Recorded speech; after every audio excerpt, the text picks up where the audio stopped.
What is up, everybody? I am NerdRage36, back with another pickups video, and this is going to be a little interesting, especially at the very end, but let's just get on with it. Starting off with Yoshi's Island Advance. Yep. The third Mario Advance game. I think everyone's pointed this out, but the release order they did of these games was so confusing, especially with all the numbering. But yeah, this was the third Mario Advance game that released, and it's based off of Yoshi's Island. I mean, it is Yoshi's Island. I mean, and of course, everyone's pointed out before that there is some graphical differences because it is the GBA versus the Super Nintendo, but really, it's not super noticeable. It's just whatever. Plus, I do have the Super Nintendo original if it's really all that big a deal. But yeah, it's the last Mario Advance game I needed, and along with a few of the other Yoshi games that I have, it's just something that I would have wanted. I mean, playing Yoshi's Island on the go, and especially because I do know for some people, a lot of the later games aren't as good as the... It's weird, isn't it? Like, Yoshi's Island is considered one of the greatest Super Nintendo games ever, but then basically most Yoshi games that released after it were all shat upon. I don't know, and I don't really care. I just want to try them out for myself. Although, fun story about getting this game, I also got this protective shell. The guy who I bought this from put the game in backwards, and so the shell was basically like stuck, and it took literally a few minutes just to pry it open and then flip it around and then put it in the right way. Weird. Next up, Death Jr. No, not that one. Sorry, I had to.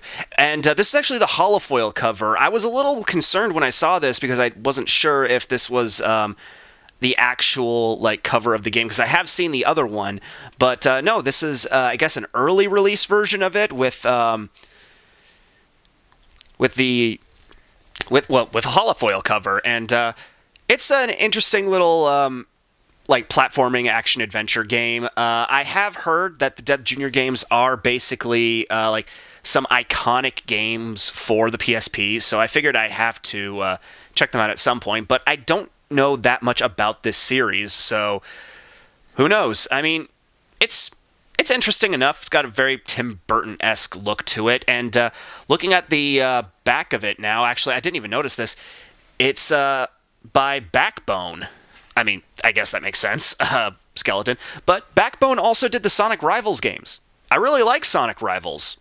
So, I mean, granted, it's a different genre, but who knows? This might actually be really good, so I'll have to check that out pretty soon. Next up, and I actually talked about this game in the last one, Mario and Luigi Partners in Time. Mario and Mario and Luigi Partners in Time. I was trying to talk way too fast there. Yeah. Mario and Luigi, Partners in Time. It's the second Mario and Luigi game. It's just another really good Mario RPG. And, I kind of want to check... I know Bowser's Inside Story is considered the best, but I kind of want to check this one out first. I know Superstar Saga was the very first game in the series. I haven't been able to find that. Although I do know something about that game that is going to be a make-or-break situation, but I'll probably talk about that whenever I do come across Superstar Saga. But regardless of that, it was still cool finding this one, with one unfortunate thing. Now, it does have the manual in it, but some idiot drew on the cartridge, wrote their initials on it. Which is weird because the person I bought this from said that it came into the store complete, but the cartridge still had someone's writing on it. What? Why? That makes sense if you just have the cartridge on its own. Again, though, why would you just have the cartridge on its own when it's that frickin' small? I mean, the game still functions. It'll still work if I put it in my 3DS, but that is still really annoying. It's like, why would you write on the cartridge itself if you had the case? I might even try to find a replacement cartridge only, because I've mentioned it before. That's the thing about DS games. As dumb as it is, that for no reason at all, people will only have cartridges and no cases or manuals.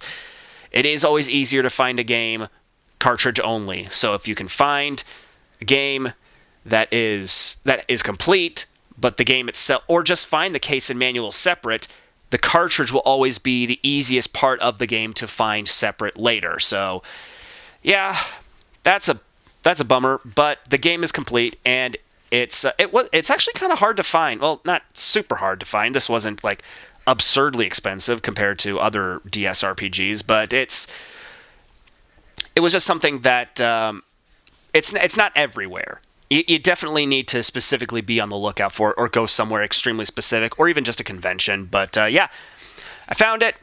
I'm going to enjoy it whenever I can get around to it, but still, the writing on the cartridge was bizarre.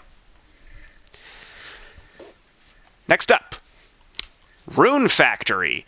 And based on the subtitle, Fantasy Harvest Moon, this was the very first Rune Factory. And I mentioned it in that video where I got the Harvest Moon game, that like Monster Hunter had gotten me interested in farming sim related stuff. And I do remember as a kid seeing a Rune Factory game on Wii at a GameStop, and just the art looked really interesting, like the cover art specifically, and just the name Rune Factory, that looked really interesting.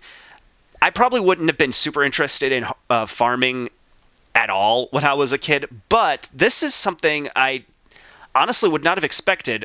But if you look right there, it appears that Rune Factory actually has combat in it. So this is an even like closer mesh of Harvest Moon, and it's like Monster Hunter is like the halfway point between Harvest Moon and Dark Souls. So Rune Factory is like a halfway point between Harvest Moon and Monster Hunter, because obviously like there's some combat in it. Well, based off of what I can see, I haven't played it yet, but it might be. Actually, wait. Oh, it says befriend monsters. I'm not sure now, but there seems to be some combat element to it. I mean, I'm seeing on the back it says HP and RP or BP. I can't tell what that is, but yeah, it's going to be really interesting, especially because again, I just have this memory of seeing a Rune Factory game in GameStop, and I'm like, that looks interesting. I have no idea what it is, though. So yeah, I'll check it out at some point. But again, just having like very experimental games and like heavy time sink games on a handheld is very useful, just because you don't know what you're getting into. So having it in a much more casual, more relaxed setting, or being able to play it at your own convenience is very preferable. At least that's what I think. And finally, this is going to be very bizarre, but the Donkey Kong Bongo Controller. Yeah. Now, I mentioned before that I am going to be playing Jungle Beat with the GameCube controller, and I'm still going to do that, although just having this, I might try like a level or two with the bongos, because that is what it was designed for. It was designed alongside of. Like, you can play Jungle Beat with the GameCube controller, and I actually have played a couple of levels and a boss fight with the GameCube controller, and it works very well. But I really couldn't not at least try it a little bit with the bongos, just because it's so random and so weird. Although I do know that it's very loud trying to play the game with the bongos. So I don't know when I'll be getting around to that, or when I'll be using the bongo controller. Like I said, I'm probably just going to stick with the GameCube controller for the most part, but it's still really interesting to have these. Primarily because like I didn't really want to get these sort of on their own. I really would have wanted that big display box or that collector's edition box for Jungle Beat, because I would have wanted to like have it up somewhere and display them. But these, and for as good condition as they are, well, good condition visually. I don't exactly know how the buttons work. Maybe it's broken, but it was actually a lot cheaper than I have seen them on their own being sold for. So, like, let me put it to you this way: if these don't actually work, or if playing Jungle Beat with the bongos has every bit a gimmick as people say it is, it was really cheap to get these where I found them, and they were just going to be a display piece anyway because it's fun. What is it about Donkey Kong that makes Nintendo want to really go all out with the gimmicky controllers? I mean, there was the N64 controller, and now there's not now, but then there was these. I don't know. It's weird. It's funny. I just kind of wanted these for the fun of it. And again, I'm probably going to try at least 1 or 2 levels with the bongos. Or, heck, maybe if I can eventually just find my own place and have everything all spread out wherever, I can actually, like, play. You know what? Just for the fun of it, because it is the way the game was designed to be played with the bongos, even though it is 100% perfectly playable with the GameCube controller, I'll probably play through Jungle Beat twice at some point. First time with the GameCube controller to actually get the hang of the levels and like just play through it on its own just for the fun. And then the second time with the bongos 100% just because it's so random. I am weird. But I'm a collector. I just like this dumb stuff. But yeah, that was very random. But the games themselves that I found are all really interesting, and I'm looking forward to each and every one of them. And then just got this dumb thing, which, again, the only reason I even picked it up is because it was pretty cheap compared to where else I've seen it. And, I mean, you can't see, like, the upper section of the shelf up there, but just having it displayed is going to be fun. Especially, like, if someone, like, sees it up there and, like, you have the bongos? Weird. And I'm just rambling, but that's what I do. With all that, I am NerdRage36, and I'll see you later.